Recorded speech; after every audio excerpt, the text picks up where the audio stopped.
शांति। ओम शांति। ओम शांति। आज 25 फरवरी 2024। आज रविवार है। रविवार को कौन सी मुरली होती है? अव्यक्त मुरली। तो अव्यक्त बाप दादा ये रिवाइज है 30/3/98 की मुरली है। मुरली का शीर्षक है सर्व प्राप्तियों की स्मृति इमर्ज कर अचल स्थिति का अनुभव करो और जीवन मुक्त बनो। तो आज की जो मुरली है उसमें बाबा ने यही बताया कि जो भी प्राप्तियां, ज्ञान, गुण, शक्तियां बाबा से हमें प्राप्त हो रही हैं उन सबको हमें इमर्ज करना है, अपनी स्मृति में, अपनी याद में उनको इमर्ज करना है। और फिर जैसे जैसे वो चीज़ें हमें याद आएंगी, स्वमान याद आएंगे, तो हमारी स्थिति कैसी हो जाएगी? अचल हो जाएगी।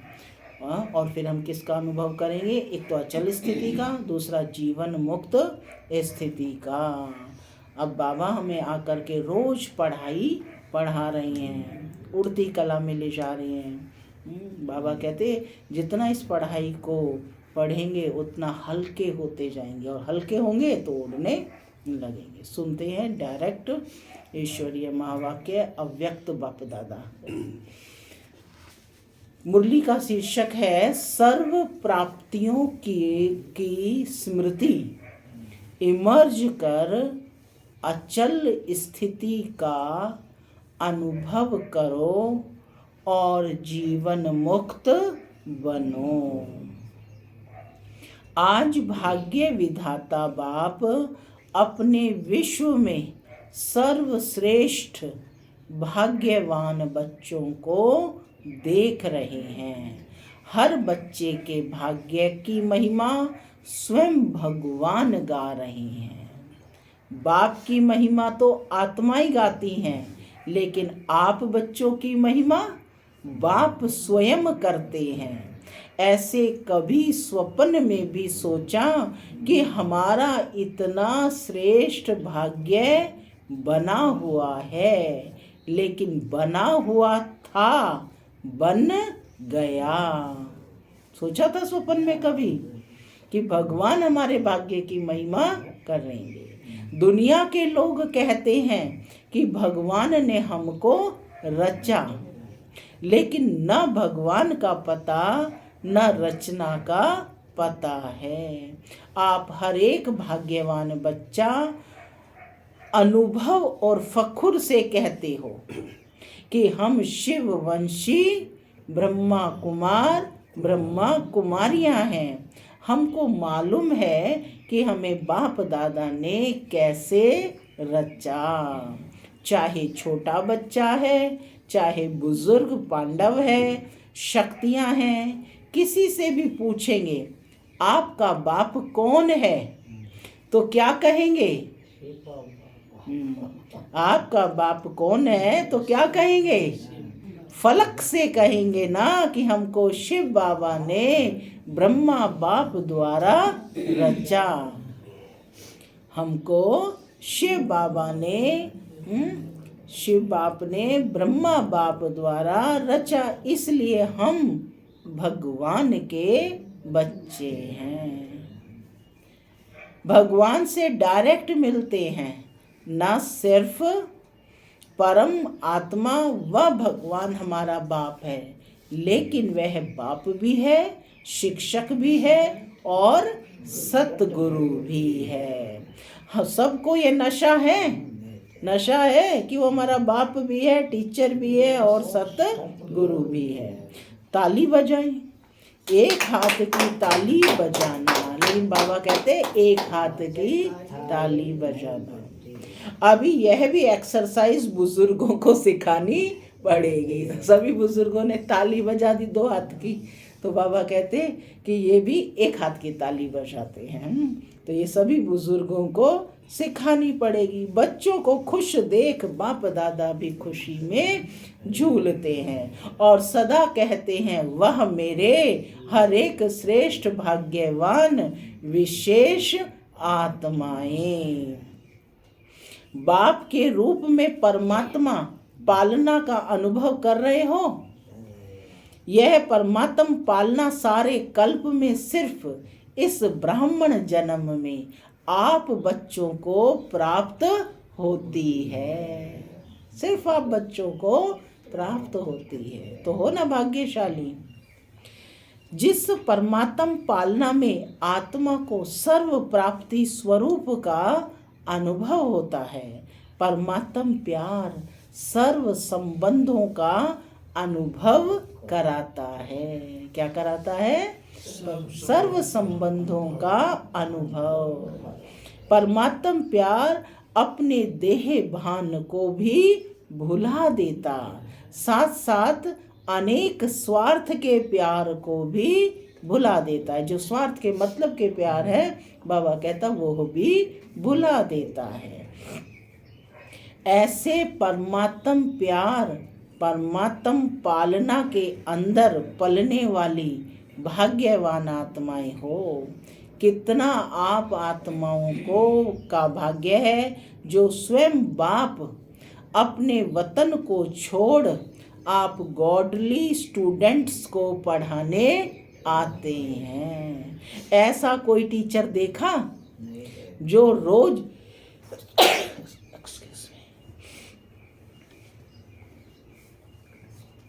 बाबा कहते, ओम शांति, बाबा कहते कि ऐसा कोई टीचर देखा जो रोज सवेरे सवेरे दूर देश से पढ़ाने के लिए आवे।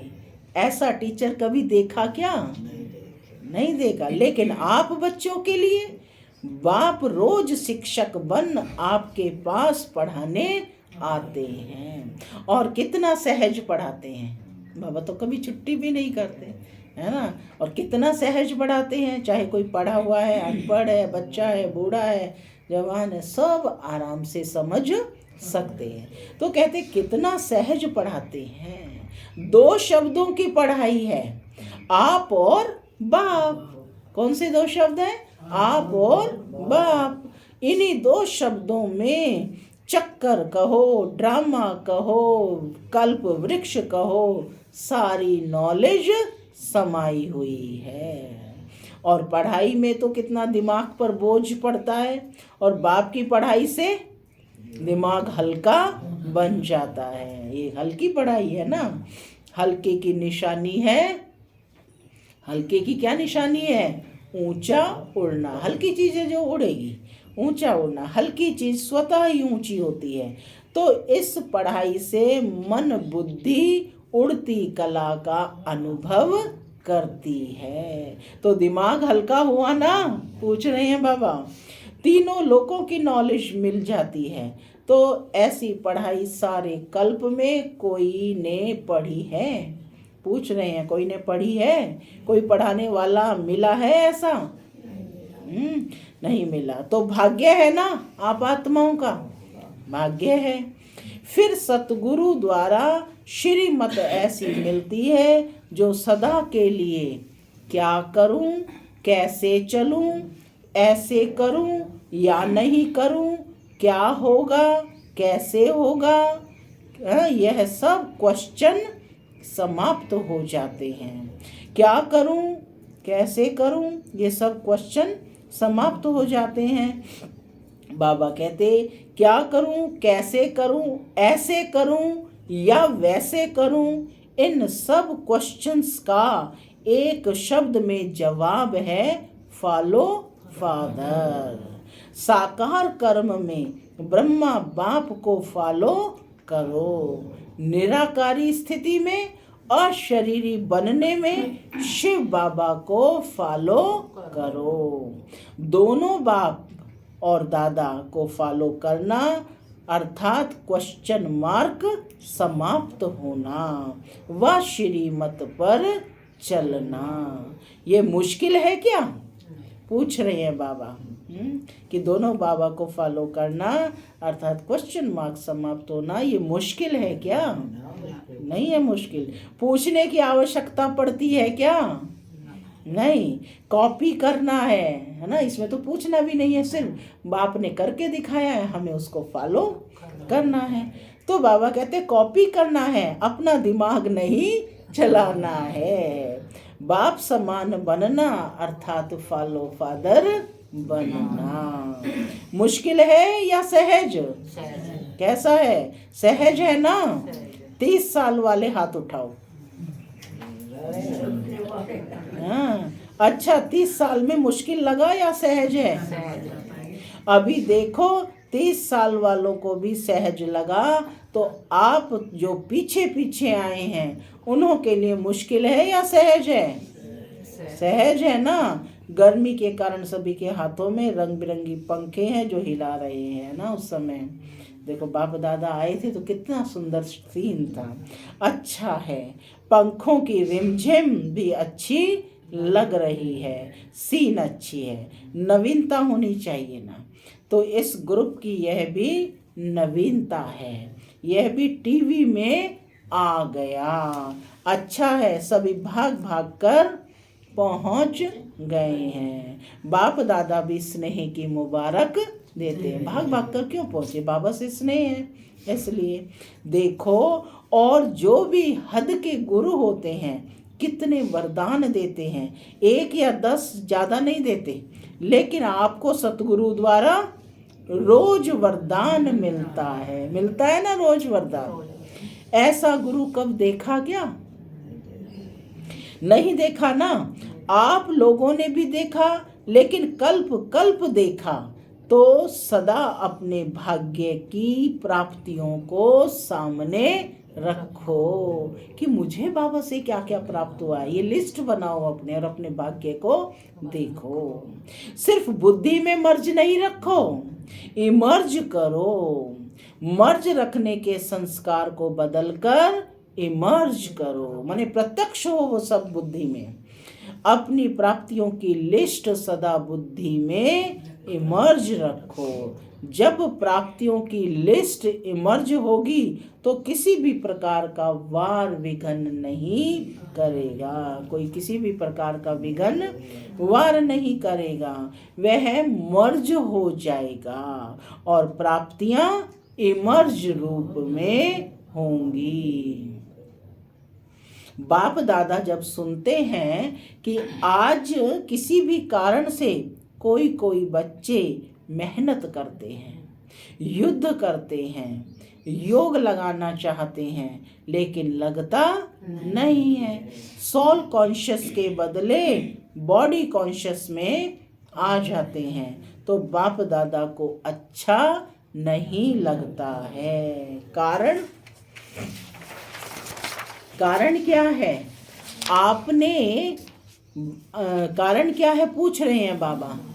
अपने भाग्य की प्राप्तियां इमर्ज नहीं रहती। कारण क्या है कि जो अपने भाग्य को हमें प्राप्त हुआ है वो इमर्ज नहीं रहती, माने जैसे वो बंद करके रख दिया लॉकर में, है ना। उस ज्ञान रत्नों को तो जितना यूज करेंगे तो वो इमर्ज रहेंगे।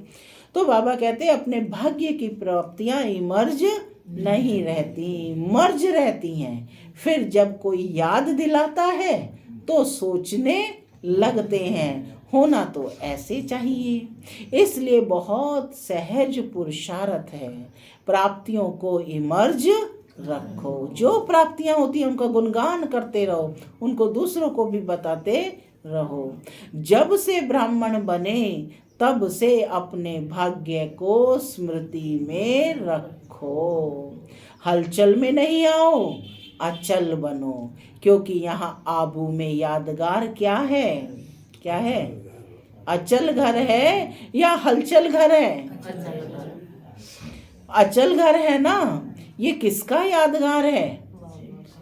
शिव बाबा का यादगार है, ब्रह्मा बाबा का यादगार है। किसका यादगार है? आप बच्चों का यादगार है, आपका यादगार है ना। तो जब भी कोई सूक्ष्म पुरुषार्थ का मार्ग मुश्किल लगे, बुद्धि ज्यादा हलचल में हो, तो अपने यादगार को स्मृति में लाओ। कई बार बच्चे ज्ञान की पॉइंट बोलते भी हैं कि मैं आत्मा हूँ, ड्रामा है, यह तो विघन है, यह तो साइड सीन है। बोलते भी रहते लेकिन हिलते भी रहते, हिलते हिलते बोलते रहते हैं। जब ऐसी बुद्धि बन जाए तो अचल नहीं हो सके, तो मधुबन का अचल घर याद रखो। यह तो स्थूल चीज है ना, सूक्ष्म तो नहीं है, आंखों से देखने की चीज है। मेरा यादगार अचल घर है, हलचल घर नहीं है, क्योंकि बाप दादा इस वर्ष को सर्व बच्चों के प्रति मुक्ति वर्ष मनाना चाहते हैं। ऐसा नहीं तो हो हाथ उठवावे तो कोई का उठे कोई का नहीं उठे, नहीं, सभी खुशी खुशी से हाथ की ताली बजावें, सभी बजाने लगे। चलो अभी बजा दी तो ठीक है, लेकिन ऐसे ही बाप दादा इस वर्ष के समाप्ति में इतनी जोर से ताली बजाते देखें, यानी मुक्ति वर्ष में के लास्ट में बाबा कहते ताली बजाते देखें। अभी तो बजाई अच्छा है, लेकिन तब भी बजाना, बजाएंगे क्या? देखो हाथ की ताली बजा के तो खुश कर दिया, लेकिन बाप दादा नए वर्ष में जो अपना 18 जनवरी विशेष ब्रह्मा बाप के शरीर से मुक्त होने का दिन है, तो 18 जनवरी में बाप दादा फिर हाथ उठवावेगा कि मुक्ति वर्ष मनाया या सिर्फ सोचा। क्या किया? मनाना है, मनाना है, सोचते तो नहीं रह गए, स्वरूप में लाया। वह सोचते सोचते लास्ट में भी सोचते रहेंगे। यह रिजल्ट बाप दादा देखना चाहते हैं, दिखाएंगे क्या? अच्छा, याद रहेगा ना? प्राप्तियों को सामने रखो, बाप की याद के साथ बाप ने जो दिया वह भी इमर्ज करो। क्या बनाया और क्या मिला? बाप ने क्या बनाया और हमें क्या मिला? बाप दादा इस वर्ष के बाद हर बच्चे को जीवन मुक्त स्थिति में देखेंगे, माने जीवन में रहते हुए भी मुक्त स्थिति में देखेंगे। भविष्य में जीवन मुक्त होंगे, लेकिन संस्कार जीवन मुक्त के अभी से ही इमर्ज करने हैं। और निरंतर कर्मयोगी, निरंतर सहज योगी, निरंतर मुक्त आत्मा के संस्कार से अभी से अनुभव में लाओ। क्यों? बाप दादा ने पहले भी इशारा दिया कि समय का परिवर्तन आप विश्व परिवर्तक आत्माओं के लिए इंतजार कर रहा है। प्रकृति आप प्रकृति पति आत्माओं का विजय का हार लेके आह्वान कर रही है। समय विजय का घंटा बजाने के लिए आप भविष्य राज्य अधिकारी आत्माओं को देख रहे हैं कि कब घंटा बजाएं। भक्त आत्माएं वह दिन सदा याद कर रही हैं कि कब हमारे पूज्य देव आत्माएं हमारे ऊपर प्रसन्न हों, हमें मुक्ति का वरदान देंगी, यानी प्रसन्न होकर हमें मुक्ति का वरदान देंगी। भक्त आत्माएं भी इंतजार कर रही हैं, दुखी आत्माएं पुकार रही हैं कि कब दुख हरता सुख करता आत्माएं प्रत्यक्ष होंगी। इसलिए सब आपके लिए इंतजार व आह्वान कर रहे हैं। इसलिए हे रहम दिल विश्व कल्याणकारी आत्माएं, अभी इन्हों के इंतजार को समाप्त करो। आपके लिए सब रुके हैं। क्या कहा बाबा ने? आपके लिए सब रुके, क्योंकि आप तैयार नहीं हुए हैं, तो बाबा कहते आपके लिए सब रुके हैं। आप सब मुक्त हो जाओ तो सर्व आत्माएं प्रकृति भगत मुक्त हो जाएं। तो मुक्त बनो मुक्ति का दान देने वाले मास्टर दाता बनो। अभी विश्व परिवर्तन की जिम्मेवारी के ताजधारी आत्माएं बनो। क्या बनोगे? विश्व परिवर्तन की जिम्मेवारी के ताजधारी। जिम्मेवार हो ना? पूछ रहे हैं बाबा, हो ना जिम्मेवार? बाप के साथ मददगार हो। क्या आपको रहम नहीं आता? दिल में दुख के विलाप महसूस नहीं होते? हे विश्व परिवर्तक आत्माएं, बाप दादा संबोधन दे रहे हैं कि हे विश्व परिवर्तक आत्माएं, अभी अपने जिम्मेवारी की ताजपोशी मनाओ। बाप दादा ने पहले भी कहा, 100 हिमालय जितने बड़े ते बड़े विघ्न भी आ जाएं, 100 हिमालय जितने बड़े से बड़े विघ्न भी आ जाएं तो भी हटेंगे नहीं, हार नहीं खाएंगे। ताज पोशी मुक्ति वर्ष अवश्य मनाएंगे। बाप दादा रोज चार्ट देखेगा। ऐसे नहीं कि यहाँ से जाओ तो ट्रेन में ही कहो पता नहीं क्या हो गया, घर में गए तो बगुले और हंस की लड़ाई लग गई। ऐसे नहीं कहना, यह हो गया, यह हो गया, वह हो गया। बाप दादा यह नहीं सुनेंगे। आपके पत्र वेस्ट पेपर बॉक्स में डालेंगे। यदि इस तरह की बातें लिखेंगे, ये तो किस में डाल देंगे उन्हें? वेस्ट पेपर बॉक्स में डालेंगे, सुनेंगे नहीं। दृढ़ संकल्प करो, होना ही है। ये जहाँ दृढ़ता है वहाँ सफलता नहीं हो, असंभव है।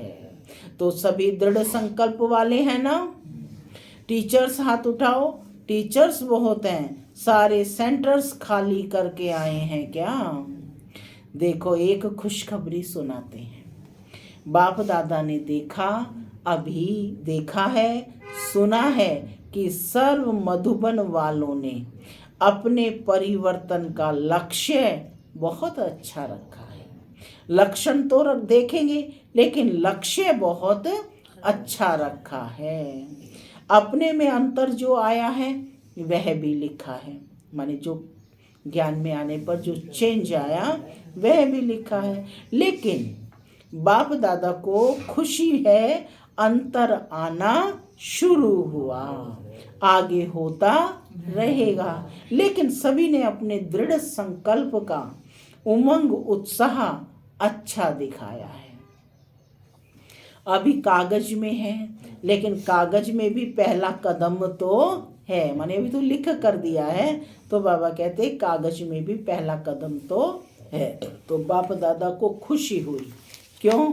सारे वर्ल्ड के लिए अर्जुन, हे अर्जुन मधुबन निवासी हैं। सारे वर्ल्ड के लिए अर्जुन, हे अर्जुन मधुबन निवासी हैं, निमित्त मधुबन निवासी हैं। सेकंड नंबर, देश विदेश की निमित्त सेवाधारी टीचर्स हैं और सर्व सहयोगी साथी सारा परिवार ब्राह्मण आत्माएं हैं। तो मधुबन का नक्शा बाप दादा देखेंगे कि बिल्कुल बदला हुआ दिखाई दे। मधुबन वाले तो कम आए होंगे, कईयों ने तो लिखा ही नहीं है। आगे बैठने वालों ने कम लिखा है, बहुत बिजी रहे हैं। लेकिन जब काम मिलता है तो लिखने में भी मार्क्स जमा होती है, क्योंकि बाप दादा ने बोला है ना, तो लिखने में भी मार्क्स जमा होती है। अगर नहीं लिखा तो मार्क्स एक्स्ट्रा कम हो गई, नुकसान कर दिया, है ना। जैसे स्कूल में भी बच्चों को कुछ एक्स्ट्रा काम देते हैं, कुछ बच्चे करते हैं और कुछ नहीं करते हैं। जो करते हैं तो उनको एक्स्ट्रा मार्क्स मिलती है। तो बाबा कहते कि अगर नहीं लिखा तो मार्क्स एक्स्ट्रा कम हो गई, नुकसान कर दिया। जो भी डायरेक्शन मिलते हैं डायरेक्ट बाप दादा द्वारा मिलते हैं, चाहे निमित्त आत्माएं दादियों द्वारा मिलते हैं, उसको रिगार्ड देना अति आवश्यक है। इसमें ना बहाना देना, ना अलबेलापन करना। आगे के लिए बाप दादा बता देता है कि मार्क्स जमा नहीं हुई, इसलिए इसको महत्व देना, अर्थात महान बनना। हल्की बात नहीं करो।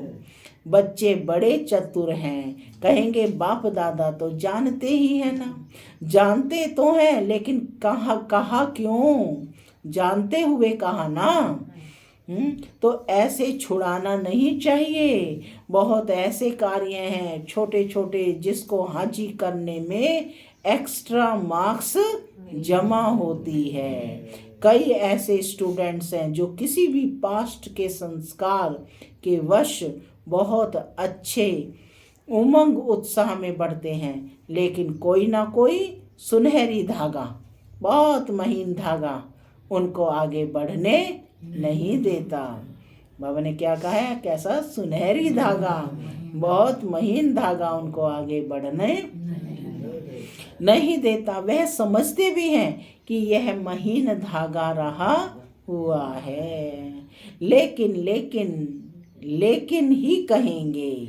लेकिन ऐसे भी पुरुषार्थी हैं जो छोटी छोटी कॉमन बातों में हाजी करने से ही मार्क्स ले लेते हैं, और हो सकता है कि वह थोड़ी थोड़ी मार्क्स इकट्ठी होते हुए वह आगे भी निकल सकते हैं।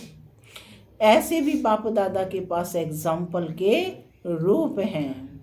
इसलिए सहज तरीका है छोटी छोटी हाजी करने में मार्क्स जमा करते जाओ। कट नहीं करो, जमा करो। नाजी करेंगे तो क्या होगा, कट हो जाएगा। तो बाबा कहते हैं हाजी हाजी करने में मार्क्स जमा करते जाओ। कट नहीं करो, जमा करो। बाकी बाप दादा ने देखा कि मेजॉरिटी ने अपना उमंग उत्साह अच्छा दिखाया है, इसलिए दृढ़ संकल्प के लिए विशेष उन मधुबन निवासी बच्चों को बाप दादा हाजी करने की मुबारक देते हैं। याद प्यार भी दे रहे हैं, मुबारकबाद भी दे रहे हैं, याद प्यार भी दे रहे हैं। लाख लाख गुना याद प्यार दे रहे हैं। क्यों दे रहे हैं? मधुबन है बाप दादा के स्वरूप को प्रत्यक्ष करने का शीश महल। मधुबन क्या है?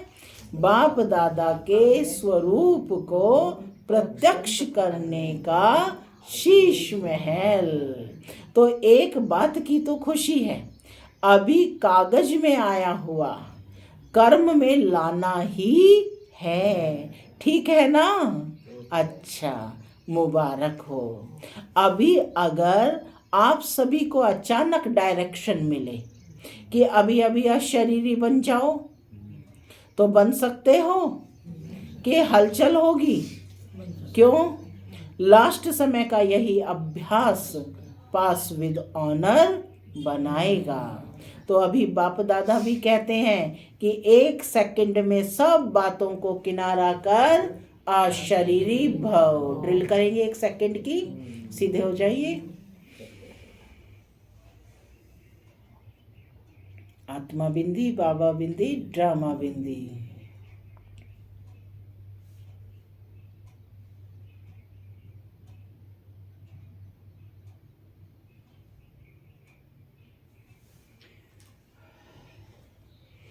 ओम शांति।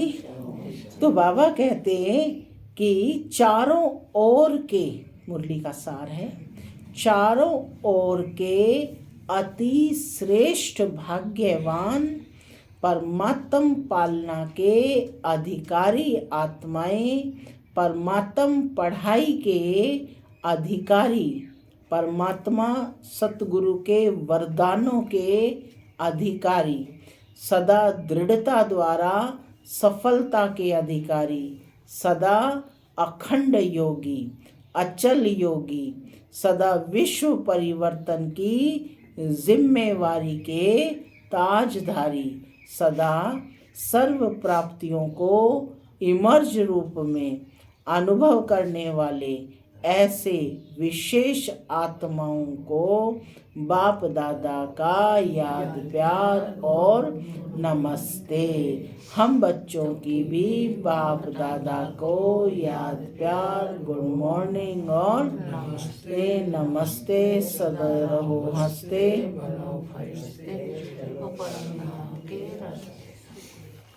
अभी मुक्त वर्ष में नंबर 1 मधुबन निवासी, ठीक है क्या?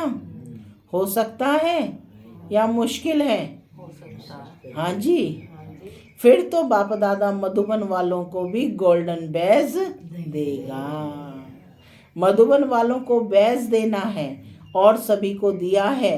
मधुबन वालों को मुक्त वर्ष की प्राइज देंगे। अच्छा, बैज देंगे आपको। अच्छा, वरदान है ब्राह्मण जीवन में एक बाप को अपना संसार बनाने वाले स्वतः और सहज योगी भव। क्या है वरदान? ब्राह्मण जीवन में एक बाप को अपना संसार बनाने वाले स्वतः और सहज योगी भव। ब्राह्मण जीवन में सभी बच्चों का वायदा है कि एक बाप दूसरा ना कोई। क्या वायदा किया था? एक बाप ना कोई। जब संसार ही बाप है, दूसरा कोई है ही नहीं, तो स्वतः और सहज योगी स्थिति सदा रहेगी। अगर दूसरा कोई है तो मेहनत करनी पड़ती है। यहाँ बुद्धि ना जाए वहाँ जाए, लेकिन एक बाप ही सब कुछ है तो बुद्धि कहाँ जा नहीं सकती। ऐसे सहज योगी सहज स्वराज्य अधिकारी बन जाते हैं। ऐसे सहज योगी सहज स्वराज्य अधिकारी बन जाते हैं। उनके चेहरे पर रूहानियत की चमक एक रस एक जैसी रहती है। स्लोगन है, बाप समान अव्यक्त व विदेही बनना यही अव्यक्त पालना का सबूत है। बाप समान अव्यक्त व विदेही बनना। बाप कैसा है? विदेही है, तो उन्हीं के समान बनना यही अव्यक्त पालना का प्रत्यक्ष सबूत। ओम शांति।